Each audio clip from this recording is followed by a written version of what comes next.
Hey, good morning. My name is Jason Coyle, Operations Section Chief for Southwest Area Team 1. Today is May 25th, Wednesday, I think, May 25th, and this is your operational update for the west zone of the Calf Canyon Hermits Peak fire. All right, so we did not get IR yesterday. We did not get our infrared flight at night for the same reasons that I stated before. The cloud cover prevents the aircraft's sensors that measure heat from the ground to be able to measure that heat because the moisture in the air dissipates that heat. So we currently are holding at 3,100 sorry, didn't add enough zeros there. 311,148 acres, 42% contained, and 2,987 personnel assigned to the incident. So before I go into the rest of my spiel, 1% containment on this incident is equal to 6.35 miles of line being controlled. So every time we go up 1%, it's a 10K. If anybody's ever ran a 10K, it's more than a 10K worth of line that's been controlled. So those numbers sound small when you go 1%, 2%, but when you consider it as it relative to the overall size of the incident and the length of the perimeter, 1% is a win. The main points that I wanted to hit on today have to do with making sure that I'm communicating effectively on how we choose what tactical actions we're taking and how we may adjust those tactical actions downstream in response to conditions. So yesterday I talked about appreciate the context. And for us, the context that we're focused on right now, that is, some of it's changing, some of it becomes more important, is the weather. And that is the change in weather that's anticipated. It was definitely Friday through the weekend for the worst of it. So back to those really strong winds out of the west, southwest, and sustained through the night. A lot of the conditions similar to when the spot fire got across at Mora there, what caused that spot fire to become, basically the eastern half of the fire, and still that stuff that created that fire on that part of the mountain that we're still worried about, or they're still working to prevent from causing any damage, if you will, as it finishes backing down to the 121 corridor. So the fuels is the other part of it. So there's some things about the fuels that are especially important to where we're working, and that is that when you're in a drought, when you're in a significant drought, the fuels that are normally damp, the soil, the organic material, we call it duff, that's like everything that falls on the ground and collects and kind of composts, all that is dry. It's very dry. And so when it's dry like that and it's so compressed, it's like a punk on a sparkler, or a punk that you use to light your fireworks with. It just sits there and smolders and burns. And just like that, or the end of a cigar, or trying to get your wood stove started, you add wind to that, and next thing you know, it pops up. So if you remember back to that video we watched some time ago that showed all the ember wash, so the rain of embers that came out of the fire whenever the trees torch out, and those embers land in that duff, then they can just sit there and smolder and may not even amount to much, but they may not go out either. And they'll just sit there and work through that stuff until they get, either they've preheated as they generate more heat, they've dried the stuff above them until it can catch fire, or get enough wind on it where it starts to catch fire itself. The other thing is the 1,000-hour fuels. So we call them 1,000-hour fuels because it takes 1,000 hours of change in the humidity to affect the amount of moisture that's in those fuels. So those are the big logs, usually as big around as your torso, and those logs are extremely dry, and fire gets up underneath them, and it will stay in them, and it can cigar down the end of it, start burning on one end, go through a snowbank, and then come out the other side, and then you get some wind on it, and it catches other things on fire. That can really happen. And then the other part is the roots. So the roots that are in really dry soil, and drought is a measure of soil dryness, a large part of drought measurements when they give the numbers for it is the soil dryness. And when that soil is really dry around the roots, then fire can do the same thing I just talked about with that log. in a root. So it can go down the root, go underground, can't detect it, and then it will pop up someplace else. So that's a lot of the things that help us. That's part of that appreciating the context for us right now. And the other part of the context that we're looking at is the different local factors when it comes to weather and wind. And specifically from Jicarita Peak all the way down to the North Chuchas Peak, that big ridge system has created some very squirrely and unfavorable winds. That's why what used to be Thumb's Thumb is now Thumb's Print, why that piece of the fire grew to the northwest, even though the prevailing winds were almost coming directly out of the west at that time, because it hit that big ridge and eddied, and then it started to push that fire the opposite direction. So that's some of those contexts. And then the other thing that we're looking at is access, and access for both the firefighters to get in there and our ability to get them out if someone gets injured. And when we're working on this side of really steep slopes in heavy timber, and there's no roads that go to that section of the line, the access is either carrying somebody out in a litter we call a Stokes litter, or getting an aircraft to go down there with a long line and hoist them up out of that area. And when we have winds that are unfavorable, we lose one of those options. So the risk benefit of doing work in that area is reevaluated.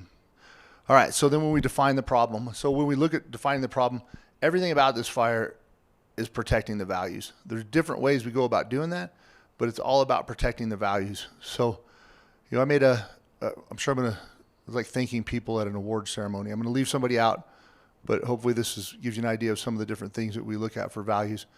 And we look in the west, it's the Picaris Pueblo, the cultural sites around Pot Peak, the power line that goes to Picaris and Penasco. That's the only power that serves that area. We don't want that to get damaged. The Taos Hot Springs and the other cultural values that are significant near there, and then Penasco. And then we look north, we have Taos Angel Fire, Black Lake, Highway 64 corridor, the 150 kV line that's on the opposite of the Highway 64 corridor that goes to Taos, 150 kilovolts, so a very big power line. We call a transmission line. The smaller ones that goes to people's houses are distribution lines. So you lose one transmission line, you affect many distribution lines, even if they're not burnt. And then the important cultural sites for the Pueblos and the Jicarita Apache that are on that area to the north, along with the Pueblo itself. East of there, we have, of the fire's edge, we have the Highway 120 corridor. We have with Hidden Lake, we have Chacon, we have Sierra Bonita, Guadalupita. And between the lines I'm going to talk about here as a primary alternate, we have the Sipapu Ski Resort, Las Mochas, Tres Ritos, Angostura, all on that 518 corridor. And we have the watersheds and the acequias. We have the Rio Chiquito, the Rio Grande del Rancho, and the Rita de la Ola. I know that those watersheds are very important to this area. I know that the acequias that count on those watersheds and the compartas that are used to distribute the water, along with the acequia madres and the brazals, all those, getting them damaged either by the fire or later by flooding is a big deal. So that's, when we define the problem, it's figuring out those values and knowing what we need to protect. One of our other part of the problem is making sure that we're communicating effectively with y'all. So not only communicating effectively internally on how we execute on our strategy, but that we're communicating effectively with everyone that is being impacted by this disaster. And then another one of the problems is ensuring that we have good alignment between the three different zones. That's why these briefings are posted at the same time. That's why we communicate regularly, daily.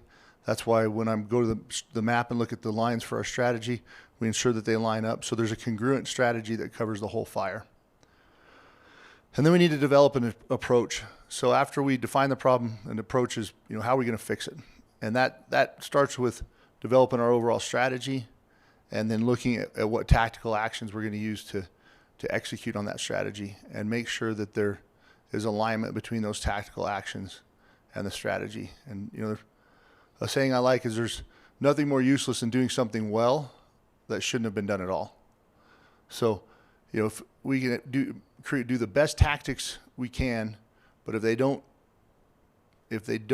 help contribute to that strategic end state, to that condition we want to create, which is the fire being out, your home's no longer threatened, people back in their homes, the acequia still being able to be used, all that kind of stuff, then it's no good. We shouldn't be doing it.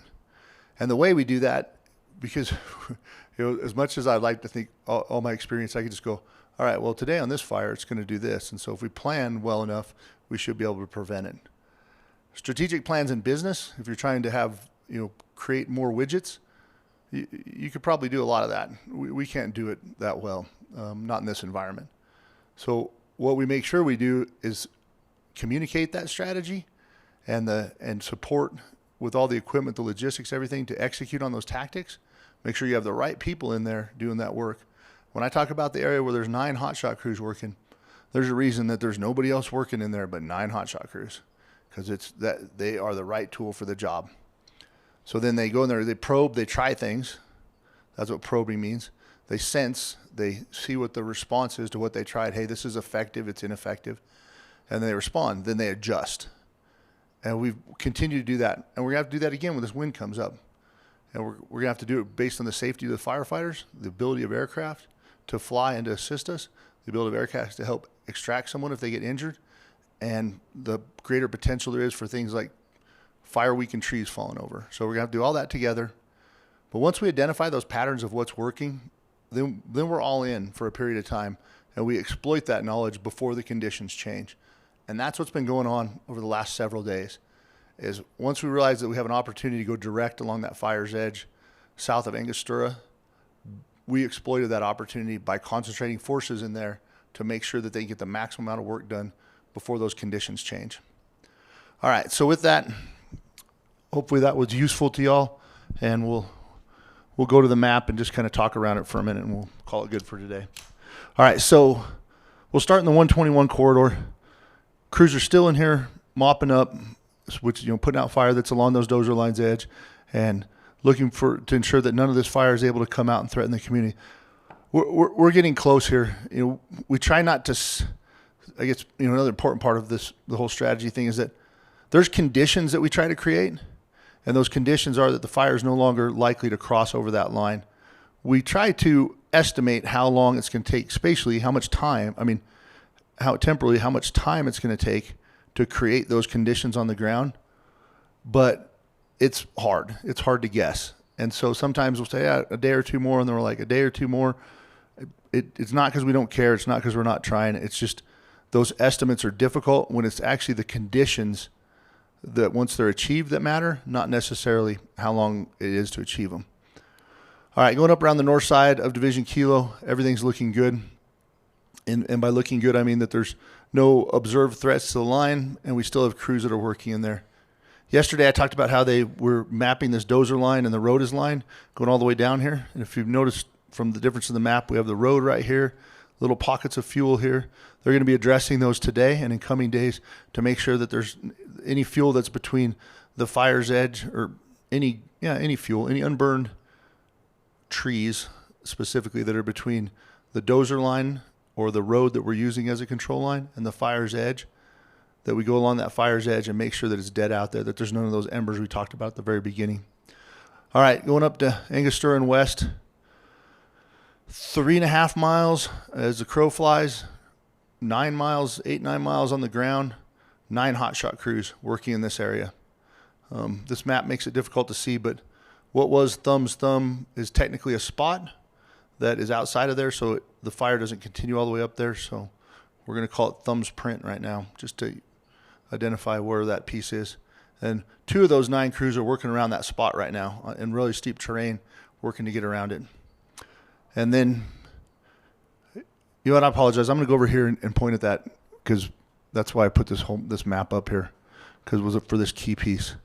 So it's a lot more obvious on this map that is a separate spot. So there's 2 crews working around that. Dozer line's tied into the edge here, give us access to that. The terrain's too steep to be able to use that dozer line or to continue that dozer line. So these are those hotshot crews, and they're doing that work. These are those hotshot crews in here doing that work. Scouting for an opportunity to go through Kamale's cutoff and get a dozer line down here to this fire's edge to help us if any of this stuff starts to move, but more importantly to have another way to access the fire's edge that doesn't require a hike that is over, almost 2,000 feet in elevation gain. So, and we have this 462. You see that on the map now? That's a helispot that we put repellers into, and they cut that out. We're going to pull those repellers out today, and then we're going to look for other opportunities to insert them somewhere else and cut other helispots. And we'll continue to do this all the way along here until we get over to this where we're tied into this ridge, probably somewhere around the Serpent Lake Trail.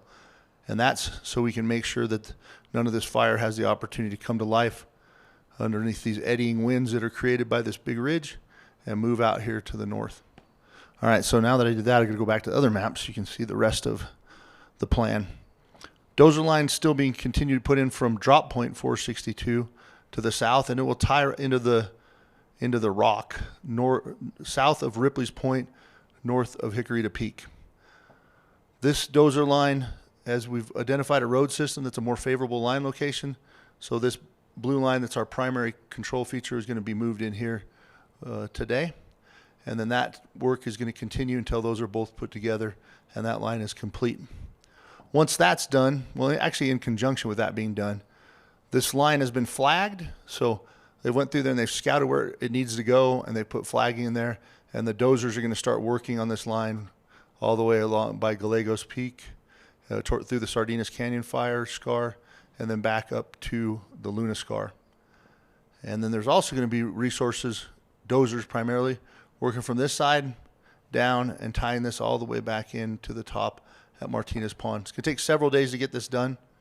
And then all of the thinning equipment, since as a reminder, this dozer line's in, the equipment that's doing the thinning is up here on top, and they're going to start working to open up this, cut the trees out, create that park-like look on both sides of the road that gives us a good safe place to be able to burn from if we needed to hold this.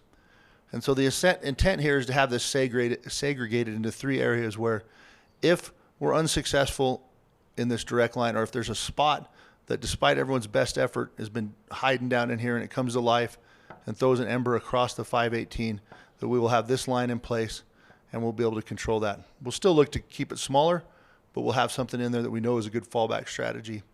And then we'll have this as another fallback strategy. This is what we're just calling the northern line that has the Rio Chiquito watershed that I think there's 700 acres that acequia provides water to.